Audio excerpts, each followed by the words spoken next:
The lesson there? Well, the lesson is that cowardice kills. In a crisis, bravery is essential. Oh, but that's a masculine virtue.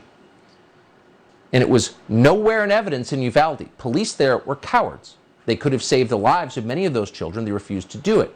The door to the classroom where the shooter was holed up killing kids was unlocked. Police with rifles were in the hallway 3 minutes after the shooting began, but they didn't even bother to check the door. Instead, they let a teenage lunatic murder those kids, and they detained and stopped anyone who tried to rescue those kids. During the killing, one of the teachers inside, a woman called Eva Morales, called her husband. She said she'd been shot, and she said she was dying. Now, her husband happened to be a police officer. His name is Ruben Ruiz, and he sped to the scene and he tried to save her. But police who were already there disarmed him and prevented him from going inside to save his wife and the children.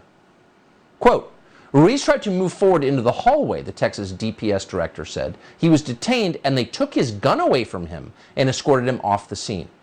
Result? His wife died inside the school, and so did so many children. Now, and we know it's true. And yet, bravery is not the lesson anyone in Washington is taking from this. The lesson that Mitch McConnell draws from Uvalde is that we must ignore the details of what actually happened there and ignore the gun crime in the cities where it's actually taking place, ignore all of that, and instead disarm law-abiding citizens who have not been charged with any crime. He's calling on Congress to end the 18-cent per gallon federal gas tax. He's also decided to effectively nationalize the oil companies, because this isn't Venezuela, calm down. And he's telling those companies to start drilling more, even though he canceled their oil and gas leases and shut down their pipelines. Biden insisted none of these decisions have led to higher gas prices. No. You know whose fault higher gas prices are? Can you guess? Do you call it Kyiv? Then you know it's Vladimir Putin. For all those Republicans in Congress criticizing me today for high gas prices in America, are you now saying we were wrong to support Ukraine? Are you saying we were wrong to stand up to Putin?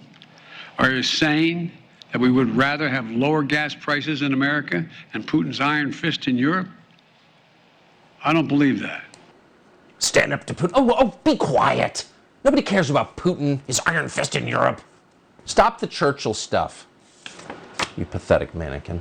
So the chairman of the Fed, Jerome Powell, apparently missed the memo on the Putin thing. At a Senate hearing today, he pointed out that the war in Ukraine and Putin not actually responsible for inflation.